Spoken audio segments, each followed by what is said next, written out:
Oi, tudo bem? Aqui é a Guadalupe Veterinária e hoje eu venho falar sobre a doença de carrapato.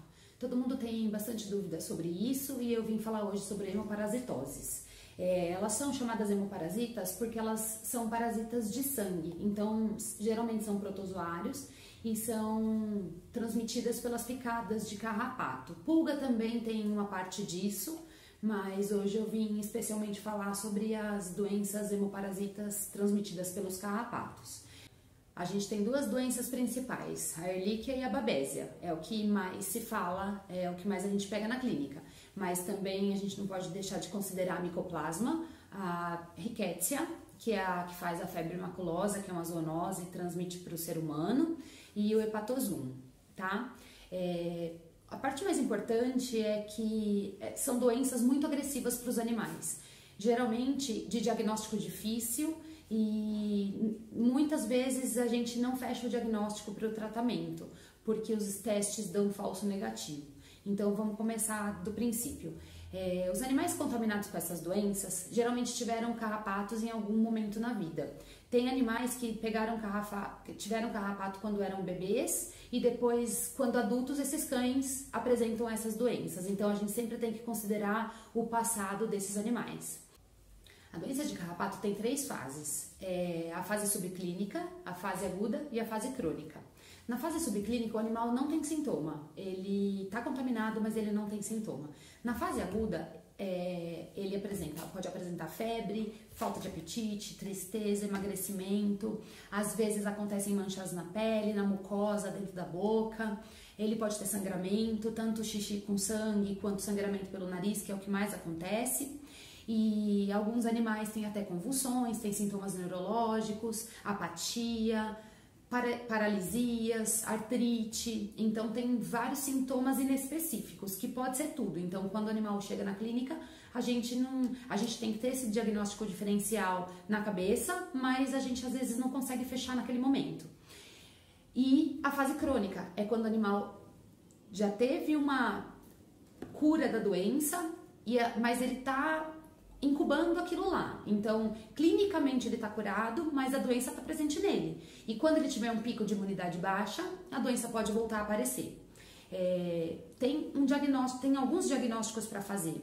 Primeira coisa que a gente sempre faz é o hemograma, independente pelo motivo, porque o animal está apresentando sintomas estranhos, muitas vezes vômito, diarreia, mal-estar, febre, e a gente não sabe o que está acontecendo. Então o hemograma mostra pra gente naquele bichinho o que está acontecendo.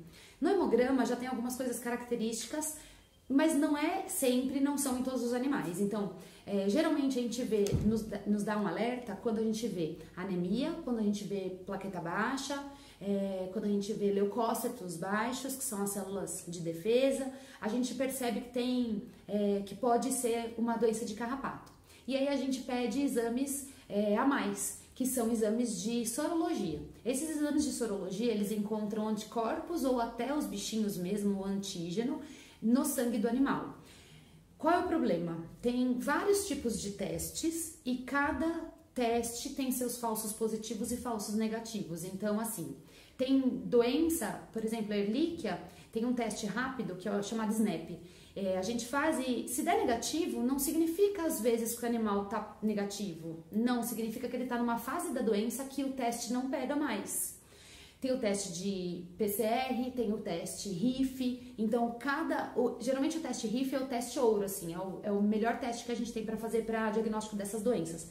Mas mesmo assim, todos os testes têm seus prós e contras. E tem animal que às vezes a gente chega no final de vários testes e não consegue o diagnóstico. Muitas vezes, nesses casos, dependendo das condições do animal e o que realmente está apresentando de sintoma, a gente às vezes opta por fazer o tratamento, mesmo os testes acusando negativos. O tratamento da doença de carrapato sempre é um desafio, até porque às vezes o animal não tem uma delas. Às vezes o animal tem duas, às vezes o animal tem Ehrlichia junto com Babesia, Ehrlichia junto com Mycoplasma, e aí a gente precisa fazer um tratamento em conjunto, sendo que o animal tem sintomas por causa daquela doença, então eu preciso tratar o bichinho para o que está acontecendo, minimizando os sintomas. Tem alguns animais que têm insuficiência renal, então se ele está com doença renal aguda por causa do parasita, então a gente precisa também tratá-lo do parasita, mas com cuidado com aquele rim. Então a gente precisa tratar com atenção cada animal, e cada animal é um ser diferente e cada um responde de uma forma diferente ao tratamento. Geralmente a gente tem êxito, mas tem animais que chegam bem doentes e infelizmente esses às vezes a gente não consegue salvá-los. Geralmente quando eles têm doenças juntas. Além de Ehrlichia babesi, eles têm, por exemplo, desnutrição, verminoses gravíssimas. O animal, às vezes, é uma gestante, uma fêmea que estava na rua, gestante, está com uma pneumonia severa, às vezes vem junto com um vírus, uma sinomose. Então, é difícil o tratamento, é difícil o diagnóstico e a gente sempre tem que pensar nas hemoparasitoses junto com até as doenças normais do cotidiano, tá? E por fim, a gente consegue preveni-los dessas doenças, de pegar essas doenças, quando a gente usa antipulga, na verdade anticarrapato, carrapaticidas mensais. Então aquele animal que sai à rua todo dia, aquele animal que vai ao parque, vai à creche, passeia, ele precisa estar protegido contra carrapatos todos os meses. Alguns medicamentos que matam carrapato, eles evitam a inoculação da doença. Então, o carrapato, ele morde o bichinho, ele tem que ficar ali um tempo grudado no cachorro para que ele libere essa doença, libere esse protozoário. Então, tem medicamentos que não deixam o carrapato liberar a doença. Então, o veterinário do seu animal pode te explicar direitinho quais são os medicamentos e os melhores.